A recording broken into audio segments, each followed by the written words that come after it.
Em Atos também nós temos, ao longo de toda a trajetória do livro, o ministério do apóstolo Paulo, ele tem um destaque maior do que o ministério apostólico de Pedro. A partir, por volta do capítulo 12 ou 13, dali para frente, em Atos dos Apóstolos, se concentra a narrativa no ministério de Paulo, na pregação do Evangelho aos gentios. Então nós vemos que, segundo o relato bíblico, o ministério de Paulo tinha uma proeminência até no livro de Atos. O concílio de Jerusalém, que foi o primeiro concílio da igreja, o concílio, a reunião dos líderes, para discutir questões doutrinárias, questões teológicas. O primeiro concílio foi presidido por Tiago. Isso você pode ver em Atos capítulo 15. Havia ali uma controvérsia sobre algumas doutrinas e os líderes da igreja se reuniram em Jerusalém para discutir, para debater, para chegarem a um consenso sobre a doutrina dos primeiros tempos da igreja. E esse concílio, se Pedro fosse de fato o primeiro Papa, esse concílio seria presidido por Pedro. Porque assim é até hoje na Igreja Católica Apostólica Romana. O Papa é o presidente dos concílios, o Papa é que edita as bulas papais, o Papa é quem dá a palavra final nos concílios da Igreja Romana. E não foi o caso aqui.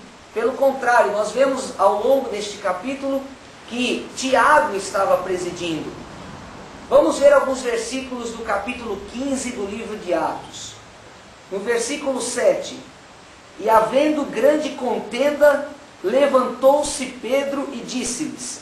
Aqui Pedro se levanta e ocupa a palavra, toma a palavra e fala durante o concílio. O versículo 13 diz que, havendo-se eles calado, tomou Tiago a palavra. Tiago falou depois de Pedro.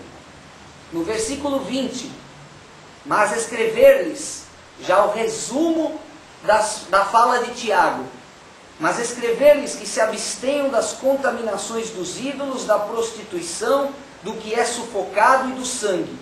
No versículo 22 diz, então pareceu bem aos apóstolos e aos anciãos, com toda a igreja, eleger homens dentre eles e enviá-los com Paulo e Barnabé a Antioquia.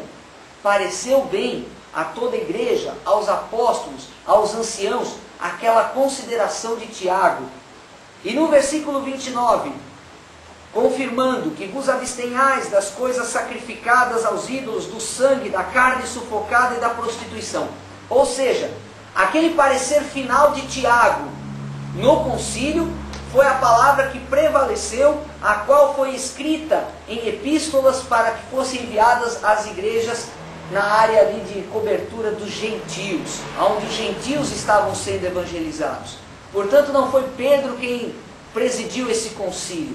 Então, esse argumento também cai por terra, a questão de Pedro ser o Papa, porque senão ele teria obrigatoriamente de ter presidido esse concílio. Gálatas capítulo 2, no versículo 9. Gálatas 2, versículo 9. E conhecendo Tiago, Cefas, que é Pedro, e João, que eram considerados como as colunas. O apóstolo Paulo, escrevendo aos Gálatas, diz que Tiago, Pedro e João eram as colunas da igreja. Portanto, estes três apóstolos tinham a mesma autoridade diante da igreja. Os três gozaram, ao longo dos evangelhos nós vemos, de uma intimidade maior com o Senhor Jesus. Entre os três não houve nenhum destaque para um ou para outro. Os três se destacaram e Paulo confirma isso, os chamando de colunas da igreja. Para finalizar esta primeira parte deste estudo, eu quero falar sobre o dogma católico romano da infalibilidade papal. Em primeiro lugar, Mateus 16, 19, que nós vamos abordar na segunda parte do estudo, onde diz que o Senhor Jesus deu a Pedro as chaves dos céus, nos diz que se Pedro ali, naquele momento, tivesse realmente recebido as chaves do céu, no sentido que a Igreja Católica Romana apregoa, Pedro já estaria ali sendo homologado como Papa. E sendo assim, ele não poderia mais falhar. Só que Pedro, ainda depois desse ocorrido, iria negar a Jesus.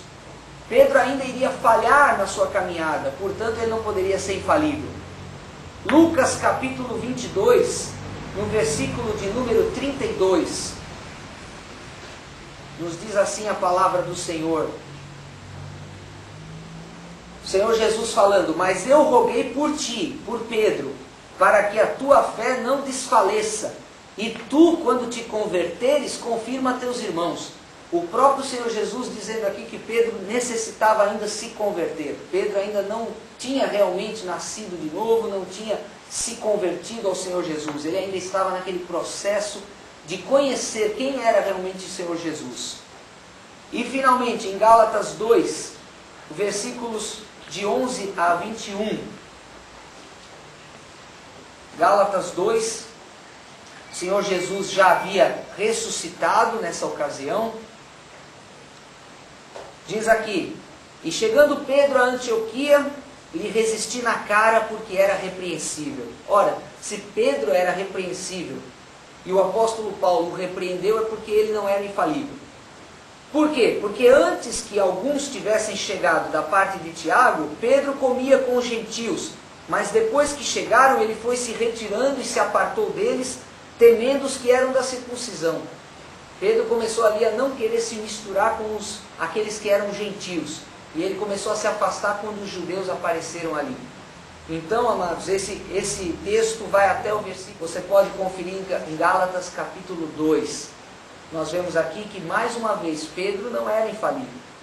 Por isso esse dogma da infalibilidade papal, ele não procede das Escrituras. É uma tradição humana, é uma tradição da Igreja Católica Apostólica Romana. Na segunda parte desse estudo, nós vamos trazer os principais textos que a Igreja Católica utiliza para alegar o papado de Pedro. Até a próxima.